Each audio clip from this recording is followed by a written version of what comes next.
This channel does not promote any violent, harmful, or illegal activities. All content provided by this channel is meant for an educational purpose only. নমস্কার, দেখছেন TV 9 Bangla. রয়েছে আমি শুভজিৎ মিত্র। ঘড়ির কাঁটা বলছে দুপুর 2টো, শুরু করছি নিউজ এট 2। মাসকট স্পিন কন্ট্রোল ল্যাবের পরীক্ষায় এটি প্রমাণিত। কেয়াসেট আলোপেক্স পেন্টা অ্যাক্টিভ নতুন চুল গজাতে সাহায্য করে, চুল পড়া বন্ধ করে। Keyaseth Alopex penta active 10 hair fall প্রবলেমের একমাত্র সলিউশন।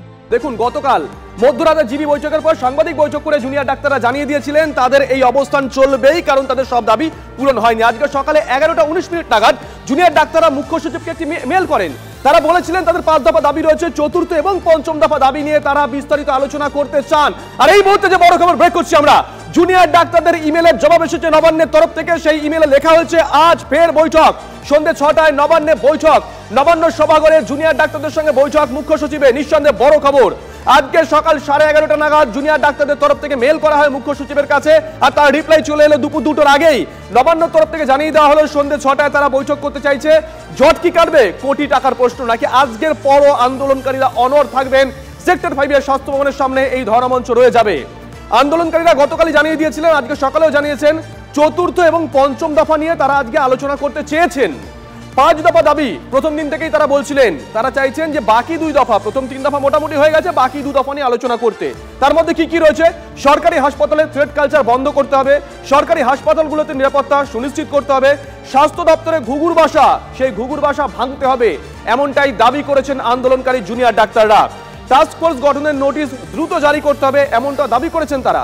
সব দাবি না মানা পর্যন্ত, সব দাবি না মানা পর্যন্ত তারা আন্দোলন চালিয়ে যাবেন, এমনটাই জানিয়েছেন তারা। আজকে কি নবান্ন সব দাবি মেনে নেবেন, নাকি ওই সেই ম্যানেজমেন্টের পরিভাষায় উইন উইন সিচুয়েশন, ডাক্তাররাও কিছুটা এগোবেন, নবান্ন কিছু এগোবে, জট কাটবে? কোটি টাকার প্রশ্ন। ঘড়ির কাঁটা বলছে এখন 2:01। আমরা যে খবর দেখাচ্ছি, একটু আগে ব্রেক করেছি আমরা। জুনিয়র ডাক্তাররা সকাল 11:30টার কিছু আগে রাজ্যের মুখ্য সচিবকে মেল করেছিলেন। সেই মেলের রিপ্লাই নবান্নের তরফ থেকে এসেছে দুপুর 2টোর কিছু আগে। নবান্নের তরফ থেকে জানিয়ে দেওয়া হয়েছে তারা আজকে জুনিয়র ডাক্তারদের সঙ্গে বৈঠকে বসতে আগ্রহী। তারা আজকে সন্ধ্যে 6টার সময় নবান্ন সভাঘরে ডেকে পাঠিয়েছেন জুনিয়র ডাক্তারদের। কিছুক্ষণ আগে জুনিয়র ডাক্তাররা তারা কি বলেছিলেন শোনাই একবার।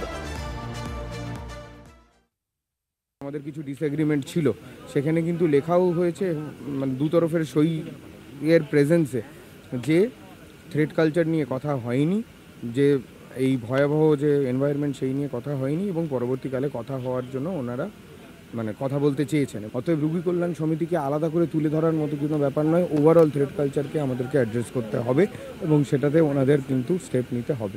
মেন ইস্যু সিকিউরিটি, আমাদের ডক্টরদের সিকিউরিটি, শুধু গভর্নমেন্ট, সমস্ত গভর্নমেন্ট হসপিটালসে, গভর্নমেন্ট সেট আপে ডক্টরস এবং অল সমস্ত হেলথ ওয়ার্কার্সদের যে সিকিউরিটি, ওটা একটা খুব এখন ইস্যু হয়ে দাঁড়িয়েছে। শুধু তাছাড়া এবং থ্রেট কালচার, যেটা শুধু আরজিকর না, রাজ্যের সমস্ত গভর্নমেন্টাল কলেজে ওটা ছড়িয়েছে। তো ওটার বিরুদ্ধে এই ডিফাইন ভয় দেখিয়ে পাস ফেল থেকে শুরু করে সব কিছুই, তো এইসব বন্ধ করার জন্য আমাদের এই মিটিংটা করা খুবই দরকার। কেন এই বৈঠক জরুরি জানিয়ে দিয়েছেন জুনিয়র ডাক্তাররা। বেশ কয়েকটা পলিটিক্যাল রিয়াকশন আমরা পেয়েছি, কে কি বলেছেন পরপর শোনাই। এদেরকে যে বিশ্বাস করবে সেই ঠকবে।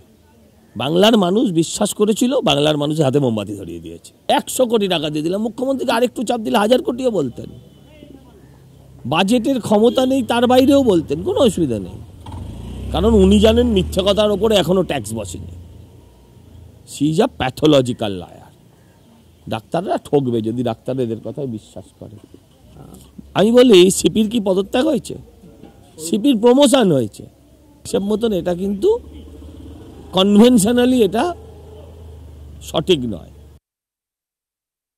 আন্দোলন কিংবা যে লড়াইটা সেটাও চলতে পারে, কিন্তু পরিষেবাটাও যাতে পুনরায় গরিব মানুষ সকলেই যান।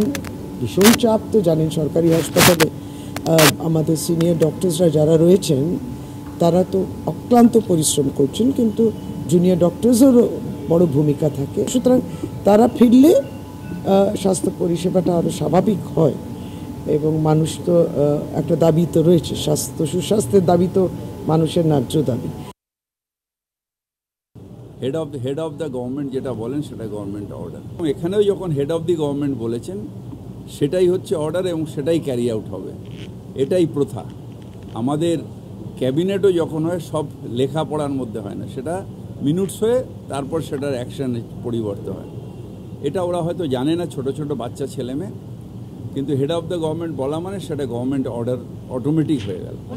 এগুলো জানে না বাচ্চারা জানে না, ফিরে আসা উচিত, যেটা কর্তব্য যেটা শপথ সেটা ফিরে আসা উচিত।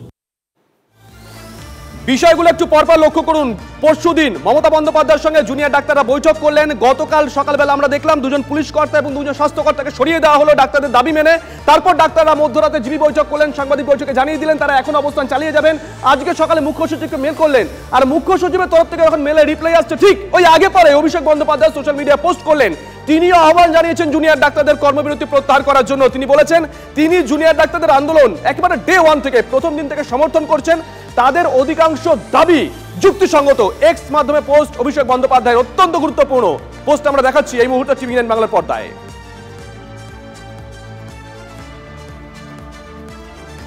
অভিষেক বন্দ্যোপাধ্যায় তিনি এই পোস্ট করছেন। কি বলছেন জুনিয়র ডাক্তাররা, কি বলছে রাজনৈতিক মহল, শুনুন ব্যাক টু ব্যাক।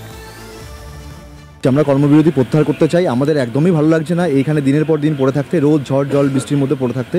আমরা চাই আজকে আমাদের মেল সেই তরফেই সেই জন্যই পাঠানো হয়েছে মুখ্য সচিবকে, যাতে উনি দ্রুত এই আমাদের সাথে আলোচনায় বসে আমাদের যে 4 এবং 5 নম্বর দাবি ছিল সেই দাবি দুটো নিয়ে একটু আলোচনায় বসেন এবং আমাদের এই দাবিগুলো মেনে নেন। আমরা অবশ্যই বাকি এখানকার অবস্থান এবং কর্মবিরতি প্রত্যাহার করা যাবে কিনা সেটা আমাদের জেনারেল বডি মিটিংই ঠিক করে, সেইটা অবশ্যই জেনারেল বডি মিটিংয়ে আলোচনার বিষয়বস্তু হবে। তবে আমরা চাই সরকার একটুখানি সদর্থক ভূমিকা গ্রহণ করুক। তার আগে আমাদের যে দাবিগুলো তো প্রত্যেকটা ন্যায়সঙ্গত দাবি, যার জন্যই এত বড় আন্দোলন এত লড়াই, সেই ন্যায়সঙ্গত দাবি এটা মানা হোক, অবশ্যই আমরা কাজে ফিরব। আমার ধারণা এই মেসেজগুলোকে বলে দোষ কাটানো। এই টুইটগুলো বা এই ধরনের বার্তাগুলো আসলে দোষ কাটানো।